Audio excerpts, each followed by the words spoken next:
mercado. Sí. Durante muchos años, el Centro de Ingeniería Genética y Biotecnología de Cuba, juntamente con otras empresas del polo científico, como son el Centro de Inmunología Molecular y otras entidades del polo, nosotros llamamos polo científico en Cuba a una agrupación de empresas diferentes, todas con capital estatal cubano, que se dedica cada una a la producción de diferentes medicamentos, básicamente de la ingeniería, a partir de la ingeniería genética y la biotecnología. Esa cooperación que existe entre ese grupo de empresas ha permitido que el país haya podido producir una buena cantidad, que incluso por los estándares de los países grandes, es importante, no son muchos los grandes países y las grandes compañías en el mundo que pueden introducir en el mercado con cierta frecuencia un nuevo producto de esa naturaleza. Empezamos por la vacuna contra la hepatitis, contra la meningococcus B y C. Son dos flagelos, hasta ahora no tenían, hasta hace unos tiempos, no tenían solución. Prácticamente una persona que enfermaba de eso era candidato a la muerte. Solo la providencia casi o la suerte lo salvaba de esas cosas. Esa vacuna cubana es una vacuna muy efectiva, se usó también en Brasil hace muchos años, se dejó de importar un tiempo y hace parte también del intercambio, ¿no? Con Brasil, con Argentina se usó mucho también en esos lugares, con otros países de Sudamérica. Las pesquisas continuaron en otros renglones. Se hizo la vacuna contra la hepatitis B y C, son también son golpes colosales a la salud de la persona adquirir un tipo de esa dolencia. Y seguimos en las pesquisas sobre distintos tipos de cáncer. Sí, se pesquisa sobre cáncer de útero, cáncer de pulmón, cáncer de próstata, cáncer de mama, cáncer de cabeza y cuello, es decir, aquellas cáncer que aparecen en la zona del cuello a la cabeza, que son algunos, y las investigaciones están en distintas fases. Con este cáncer de pulmón se logró alcanzar una vacuna terapéutica, ya pasó pruebas de terreno en China, en Canadá, en Cuba, en otros países, y se validó la vacuna. Según los especialistas nuestros, yo no soy un especialista, conozco la literatura que nos llega por este motivo.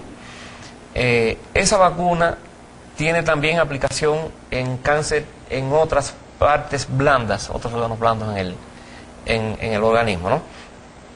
Con independencia de que siguen avanzando, se sigue avanzando en el otro tipo de pesquisa. Con Brasil hicimos una asociación, o entramos en una asociación, donde unos laboratorios brasileños ponen una cantidad de dinero para seguir desarrollando esa producción aquí en Brasil. Aclaro que es una vacuna terapéutica, es decir, no es una vacuna para prevenir el cáncer de pulmón. Los resultados alcanzados hasta ahora demuestran una mejoría sustancial en la calidad de vida del enfermo, que lo tiene, una prolongación de su vida y reducciones importantes en las afectaciones que ese tipo de cáncer produce en el organismo. Es decir, digo esto porque a partir de que salieron las primeras noticias en la prensa brasileña y en otros lugares, muchas personas han llamado a la embajada, han llamado al consulado, porque quieren mandar pacientes, quieren así. Le hemos explicado que la vacuna es terapéutica, no es preventiva.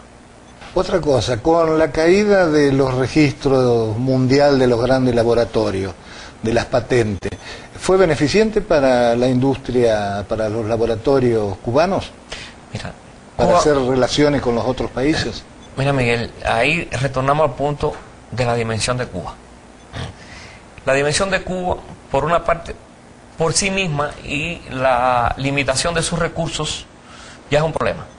Pero si a eso tú le sumas que nosotros no podemos entrar en relaciones con los principales laboratorios del mundo que son norteamericanos y que tienen, o en otros lugares donde empresas norteamericanas tienen intereses, es una limitación grande también. Siempre por ese embargo. Que ellos llaman embargo, nosotros le decimos bloqueo. Porque el embargo es una cosa bilateral, ¿no? Bilateral, eso es un bloqueo mundial. Si Brasil o Argentina no le quieren vender a Cuba, es un problema de ellos, es un problema bilateral. Pero cuando se pone eso, se condiciona o se multa o se legisla para territorios de otros países que no pueden hacer negocios con Cuba, ya no estamos hablando de embargo, estamos hablando de bloqueo. Y aquí tenemos ejemplos, por ejemplo, aquí en el propio Brasil. Hay empresas que nosotros hemos hecho el contrato con ellas para adquirir determinados productos, por ejemplo, bolsas, compresores para producir bolsas de leche de soya y yogur, que se le entregan a las crianzas en Cuba. Con el contrato ya listo, una empresa norteamericana compró la fábrica y entonces no le puede vender a Cuba. Se ha cancelado el contrato. Cuba tenía mucho interés en comprar aviones brasileños. Aviones, sabemos que Brasil es uno de los importantes exportadores de aviones en el mundo, el segundo quizás, con parámetros que son muy útiles para nosotros, en el tipo de avión que producen, y no podemos porque un porcentaje de eso, de ese equipamiento que tiene, procede de los Estados Unidos. Si vamos a comprar equipos para, digamos, imágenes, estamos hablando de rayos X, estamos hablando de tomografías axiales, estamos hablando de ultrasonido, cualquier cosa de esa, si tiene un porcentaje, aunque fuese pequeño, de integración norteamericana, ya no le pueden vender a Cuba. Es decir, es constantemente esa interferencia, y por eso nosotros le decimos que esto es un bloqueo, que ya nos costó 93 billones de dólares en daños directos y 54 billones por razón de actos terroristas, secuestro, voladura de aviones, quema, incendio de fábricas, asesinato de personas, en fin, una lista prácticamente interminable, ¿no?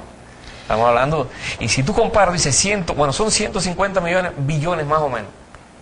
Solamente los dos huracanes esos que acaban de pasar por Cuba dejaron un desastre por valor de 5.000 millones de dólares, es decir, 5 billones, los brasileños calculan 9 billones, pero nosotros calculamos a precios de nuestro mercado, a los precios del mercado internacional es el doble. El doble. O sea que con 150 billones nosotros recuperamos 15 veces, o sea, nos pueden pasar 15 huracanes como ese tipo. Es como si en estos años nos hayan pasado 15 huracanes que devastaron la isla por completo.